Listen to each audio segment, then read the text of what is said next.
Bonjour à tous, c'est Laser Killer qui vous parle. Donc pour la seconde partie de notre live construction consacrée à un ensemble de jeux Lego Ninjago sorti en 2016, référence 70 604, voilà, l'île de la Veuve du Tigre. Et donc souvenez-vous, dans la première partie, eh bien, on a construit trois éléments, à savoir le début de notre île, ici avec un peu de verdure, très joli, un peu de roche aussi, deux figurines, Senseihu et son petit véhicule, ainsi que effectivement Doc Shang, donc une des membres des pirates de Nadakan. Voilà. Par contre, comme vous avez pu remarquer, on n'a pas construit effectivement de lame. Hein, on verra si on la trouve dans les trois sujets qui nous restent à construire. En attendant et en parlant de sachant les construire, eh bien, on va ouvrir maintenant le troisième. Voilà. Et d'ailleurs, j'ai regardé entre temps le prix du modèle et il coûte 50 euros celui-ci. Donc, c'est pas non plus la plus chère des structures Ninjago sorties. Donc, ça peut être effectivement peut-être un peu plus abordable pour vous, même si bon, on est d'accord, 50 euros, ça reste quand même une certaine somme. Hein. Voilà.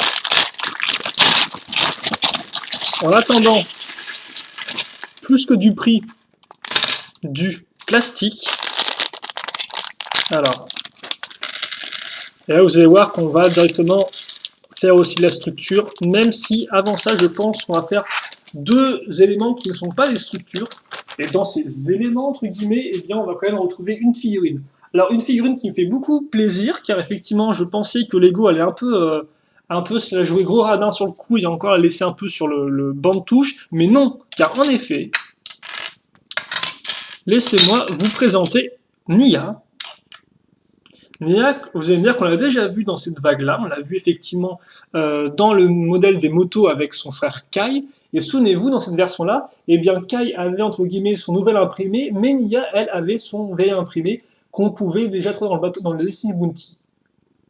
Et donc, j'avais dit à l'époque, bah, c'est quand même plutôt cool parce qu'effectivement, le Destiny's Bounty, il en vaut, de base, il coûtait 124 euros, alors que les motos, elles ont coûté elles ont coûté juste 20 euros, quoi, dans l'idée. Enfin, non, il coûtait 120 euros, peut-être le Destiny's Bounty, ou 114 euros, bref. Très important. En clair, façon moins onéreuse de choper Nia avec sa jolie tenue de ninja de l'eau. Et donc là, eh bien, effectivement, Lego a quand même fait aussi le nouvel imprimé pour Nia. Donc au final, tout comme ses comparses. Et donc c'est plutôt cool parce qu'effectivement, je pensais qu'elle allait juste avoir le droit à son vieil habit de ninja et puis voilà quoi, hein, au revoir, merci. Mais non, non, Lego est allé à fond et ça j'aime bien. Et donc ils sont tellement allés à fond qu'ils m'ont vraiment bien fait plaisir parce que on va retrouver en effet pour notre Nia l'épaulette donc avec le porte katana. Donc ça c'est le nouveau type d'épaulette qu'on a vu jusqu'à présent sur pas trois personnages en incluant Nia. Donc à savoir Jay et on va mettre ça comme ça, si on va juste en mettre un à l'arrière. On peut en mettre deux comme porte katana, c'est vraiment plutôt cool je trouve. Hein. Donc effectivement, Jay et Zayn on en a eu pour l'instant, mais les autres ninjas n'en ont pas eu, ils ont rien eu du tout en fait. Ils ont des accessoires dans le dos.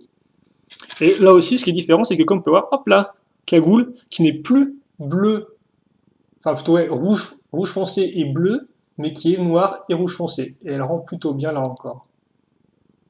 Donc voilà pour Nia, et là honnêtement, je suis très content de l'avoir cette figurine là. Ce sera sûrement une de mes préférées, je pense, parce que le côté sobre et tout du noir rend vraiment bien. Et donc elle vient aussi quand même avec un second katana. Donc même si je ne l'ai pas eu dans le dos, voilà, je vais le mettre dans sa main. Et dans son autre main d'ailleurs, il y aura autre chose, qui n'est pas une arme par contre, qui sera juste un petit cristal comme ceci.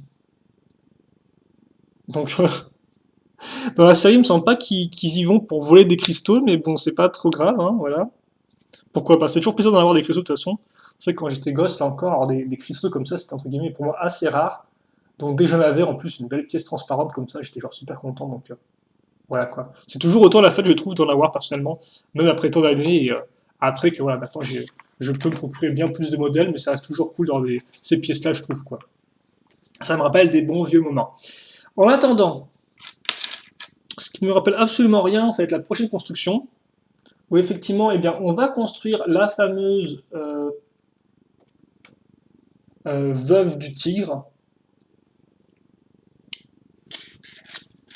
donc qui est une sorte, eh bien, qui n'est pas un tigre, mais qui est plus une sorte au final d'araignée. Et comme vous pouvez voir, on va la faire vraiment tout en briques. Donc on va commencer avec cette pièce qu'on a déjà vue auparavant pour le petit véhicule de Wu. On va y caser une pièce de pointe, comme ceci. Puis après, on aura une tête entièrement orange, sur laquelle on va caser, eh bien, devinez quoi, une fois une avec un trou, qui nous servira là encore, eh bien, à mettre une petite pièce dedans. On va retrouver la pointe, comme ceci. Et par contre, c'est moi, je me suis trompé. Je me suis trompé encore. Oh mon dieu. Honnêtement, ça en devient décevant, je trouve, de se tromper autant. Je pourrais quand même faire un peu plus attention à ce que je fais, je pense. Encore plus quand ça implique d'enlever un truc de façon très embêtante, comme ça. Car oui, en effet, elle se met en dessous, si vous voulez, en fait, cette pièce-là. Et on peut quand même utiliser le trou, bien sûr, il n'y a pas de souci à ce niveau-là. Et pourquoi elle se met en dessous? Et bien simplement parce que le tenant du dessus va être utilisé par quoi? Par un casque de samouraï. Ça tombe bien, on a construit une IA juste avant. On met ça comme ça, et alors attendez, parce que logiquement, voilà, la pointe est censée remonter ici, tandis que la croche, elle, se situe vers le bas. Et hop là, elle se met comme ceci. Et donc là, vous avez, entre guillemets, le dard de votre araignée. Ensuite, du très classique, hein. En clair, on prend ces pièces-là, plus ces pièces-là en rouge foncé, qui ne sont pas revues comme ça avant en rouge foncé, justement. C'est fou, ça, j'ai plein de couleurs cette vague-là, je trouve. J'ai l'impression d'avoir plus de nouvelles couleurs que vraiment de nouveaux moules. Enfin, il y a quand même un bon petit nombre. Après, bien évidemment, ça se trouve, c'est des couleurs qui étaient déjà existantes auparavant dans les années précédentes.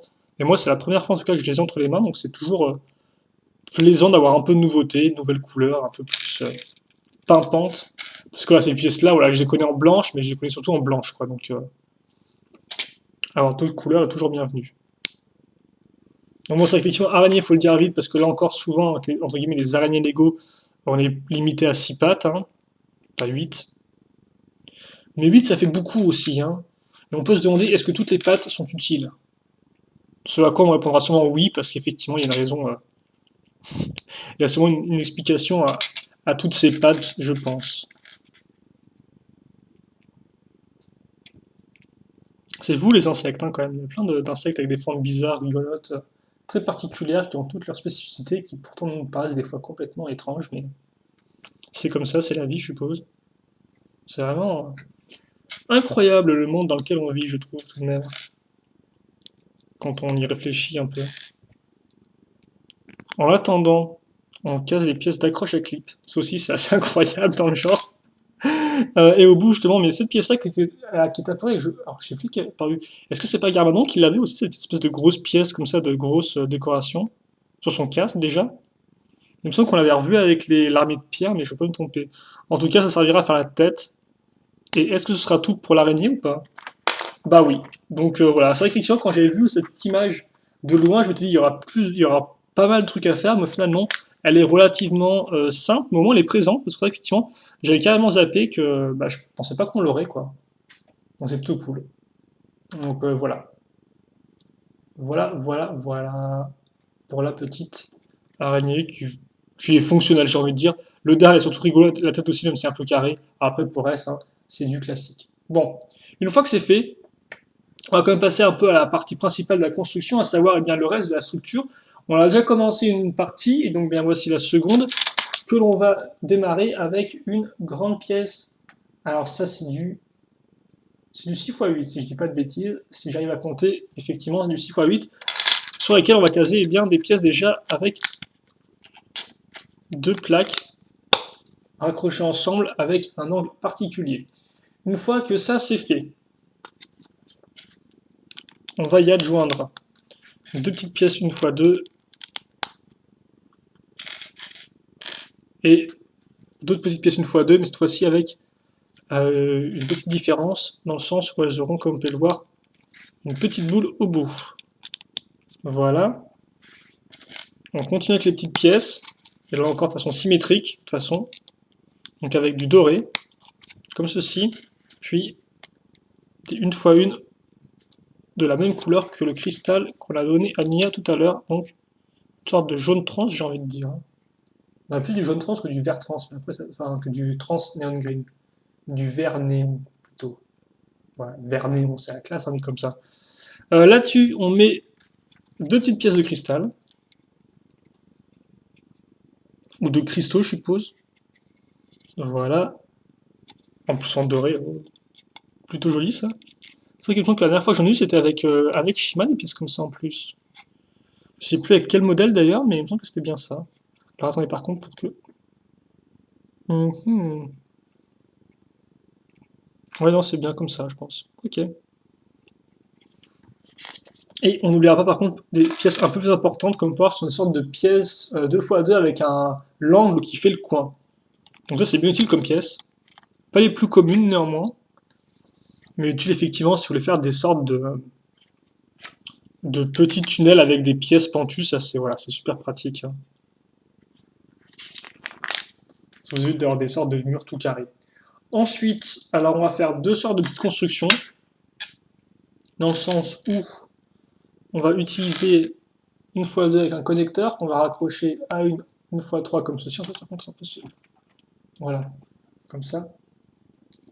Donc comme ceci, et là-dessus, on va raccrocher deux pièces avec une pointe. Donc des une fois une, comme ceci, puis là-dessus, on va mettre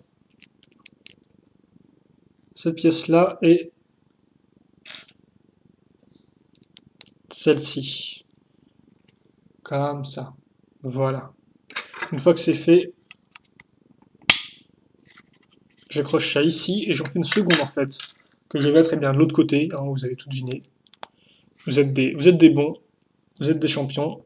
Voilà, donc on recase les mêmes pièces, mais dans l'autre sens plus ou moins.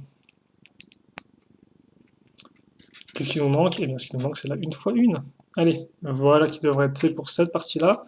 Là encore, on va l'aligner comme ceci, et puis après, eh bien, on n'aura plus qu'à les centrer en les mettant comme ceci.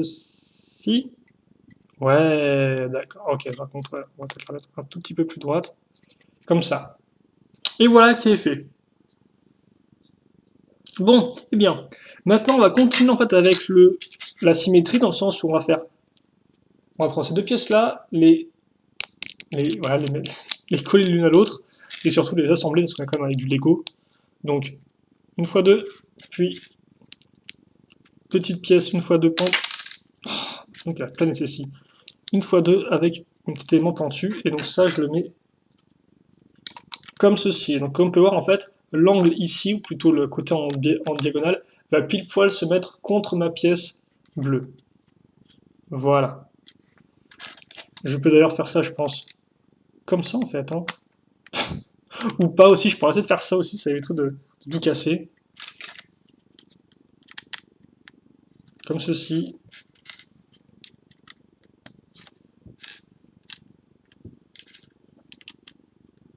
Et comme cela. Une fois que c'est fait, je vais prendre ces deux grandes pièces pentues que je vais accrocher sur ce côté-là. Et donc là encore, je vais dire que c'est aussi un peu une première, entre guillemets, vu que c'est la première fois qu'on a une structure, entre guillemets, qui fait référence à une île, si c'est comme ça. Alors après, vous allez me dire, oui, bah au final, le repère des serpents anaconda, et en 2015, bon, c'était aussi un peu sur une île, donc voilà quoi. C'est pas spécialement flou en soi, mais oui, c'est la première fois qu'on a des couleurs un peu des couleurs aussi claires, je trouve. Donc bleu comme ça, bleu ciel, vert pimpant, parce que là encore, Six, c'était pas vraiment une île en fait, c'était plus une sorte de village sur l'eau, c'était un peu différent en termes de concept, même si on avait aussi un peu des parties rocheuses et végétales. Mais là, voilà, j'ai l'impression que c'est quand même un peu, ça reste différent. Et donc maintenant, je mets voilà, des grosses pièces de roche en toutes faites. Forcément, ça s'aide bien. Et donc ça fait que comme vous pouvez voir, eh bien, nos cristaux vont être cachés. Donc voilà, c'est souvent ça un peu le concept avec les c'est genre on a une partie rocheuse, et attention, derrière il y a des choses cachées. On va ensuite caser deux pièces 2x2 avec, comme vous pouvez voir, donc c'est des pièces pentues d'angle mais inversées. C'est dingue en fait. Grosso modo, c'est la version inversée de ça, quoi. Quoique non, même pas en fait, j'y pense. Quoique si. Sims. Je crois que j'ai pas la tête à réfléchir vraiment si c'est la bonne pièce inversée ou pas du tout. Tiens. Alors attends, pour l'instant, un peu plus de doré, ce qui est quand même toujours cool, je trouve, d'avoir un peu de doré comme ça qui ressortirait de la roche. Alors par contre, c'était pas prévu. Et j'aimerais bien effectivement qu'enfin on maintienne la pièce correctement au reste, mais c'est pas encore le cas, donc bon. Après, tu me diras aussi, c'est normal, hein, vous quand vous allez le monter, vous allez le faire à terre. Moi, je sais pas pourquoi, je continue en fait de vous le montrer à la main comme ça, alors que je ferais peut-être mieux de le poser directement au sol. Ça éviterait en plus d'avoir une structure qui bouge dans tous les sens. Une fois que c'est fait, on va caser des petites pièces jaunes, là encore transparentes ici sur les côtés. Ce qui rend plutôt bien, j'aime franchement bien ce petit mélange de couleurs là, comme ça qu'on a avec un peu de doré, avec le gris foncé, la couleur un peu plus de bois justement. Ça rend plutôt bien. Alors je sais pas si on va vraiment assembler les deux modules, mais en attendant on va quand même créer un petit pont entre ces deux sortes de piliers, celui à l'avant et celui à l'arrière. Bon là bien sûr il est beaucoup plus pilier en bois, alors que l'autre est plus du genre pilier de roche. Et on n'hésitera pas à caser à nouveau des petites pièces 1x2 avec le tenon, comme ceci. Puis, puis à y ajouter... Mais tu veux tenir s'il te plaît ou non, c'est pas prévu pour aujourd'hui?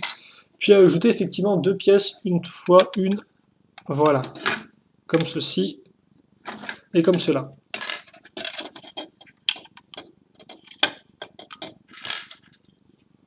Donc ensuite, je mets ça. Donc là, effectivement, par contre, je peux rester un peu en mode comme ceci, je pense. Donc un assemblage de 3 pièces 1x2 pour être à niveau par rapport aux pièces là que je viens de casser juste auparavant, qui ont aussi 3 briques de hauteur. Hein.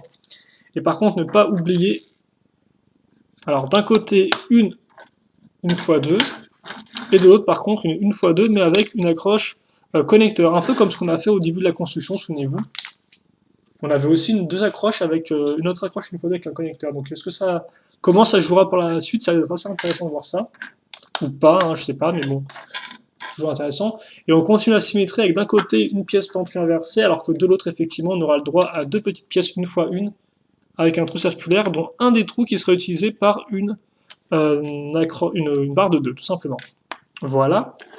Une fois que c'est fait, on continue dans le même genre, avec effectivement à ce niveau-là, une pièce normale 1x2. Par contre, ici, on casera une pentue inversée, comme ceci. Il en est de même à ce niveau-là, puis pentue inversée ici. Ok. Une fois que ça c'est fait, alors si j'ai rien oublié, et bien on va continuer avec les grandes pentures inversées, parce que cette fois-ci ce sera à l'avant, donc ici. Alors vous aurez cette partie là. Oh, c'est plutôt joli car effectivement les pièces vont un peu se coller presque, comme on peut voir ici et là. Et enfin, je crois que il est venu le temps effectivement bien de relier la partie centrale aux parties latérales vraiment de façon correcte avec ces pièces-là, qu'on avait aussi utilisées pour le bas et qu'on va retrouver à ce niveau-là. Comme on peut le voir, il y aura un tenon qui dépassera un peu dans le vide. Par contre, ce qu'on va aussi faire dans la lignée de cette partie-là, c'est rajouter une 1x2 avec là encore un connecteur. Donc beaucoup d'accroches connecteurs bol jaune visiblement. Puis, une fois que c'est fait, on va faire quelque chose de beaucoup plus simple. Je prends deux pièces archées, un peu moins grandes que celles qu'on a vues dans session numéro 1, comme on peut voir là c'est juste des 1x6, que j'assemble avec une 2x6 verte. Alors là la verdure tombera, enfin surtout une grosse brique. Et puis sur les côtés je casse deux pièces 2x1 avec des accroches circulaires qui dépassent vers l'intérieur. Je mets ça ici et j'assemble. Et j'assemble. Et j'assemble. Voilà. Comme ceci. On est bon là ou pas? On m'a l'air plutôt correct. Une fois que c'est fait, j'utilise directement mes accroches circulaires pour y caser bien, mes petites poutres techniques, donc de 3 trous circulaires chacune. Alors il y en aura une là, excusez-moi si je ne vais pas bien, et l'autre quant à elle sera ici. Voilà, comme ceci. Ce n'est pas fini car en effet maintenant on va mettre à niveau par rapport à la brique qu'on vient de caser. Donc pour ce faire très simplement une pièce 1x3 ou même deux pièces 1x3 en vert et une autre pièce, d'autres pièces de 1x3, je vais y arriver, en gris foncé cette fois-ci à l'arrière. Quand ça c'est fait, je vais prendre les petites pièces qui me restent et je les mets sur le côté pour l'instant, car effectivement, avant de continuer la construction, je vais devoir rassembler mes deux parties. Donc, à ce niveau-là, comme vous pouvez le voir, hein, je vous montre ça un peu mieux. Et donc, en partant de là-dessus, eh bien, je vais maintenant accrocher ici la 1x3, comme vous pouvez le voir, et là, sur le tenon que j'ai, qui est en train de rester un peu comme ça, un peu tout nu, eh bien, j'ai ajouté deux pièces de végétation, de feuilles. Là encore, c'est si on les connaît bien depuis le temps, qu'on retrouvera aussi d'ailleurs à ce niveau-là. Et quitte à faire, comme on peut voir, lui, il est tout triste, donc, bah, allez, pas de jaloux, je casse aussi ma bonne vieille pièce une fois 3 ici. Une fois que c'est fait, je touche au but, car en effet, il ne me reste plus que 2 étapes et 5 pièces à poser. Les 4 premières pièces seront ces pièces marron lisses que je vais caser à ce niveau-là. Donc, si vous n'avez pas vu, en fait, elles vont m'aider à lier ces deux parties ensemble, comme ceci. Voilà qui devrait faire l'affaire. Puis, des petites pièces avec tenon troué ici. Et enfin, je mets en branle, entre guillemets, mon espace de construction pour le prochain sachet. Donc en mettant ça comme ça. Et donc comme on peut voir, au final, les tenons me servent à mettre les plantes entre guillemets à niveau par rapport à cette partie-là pour que tout soit bien raccordé par la grosse plaque.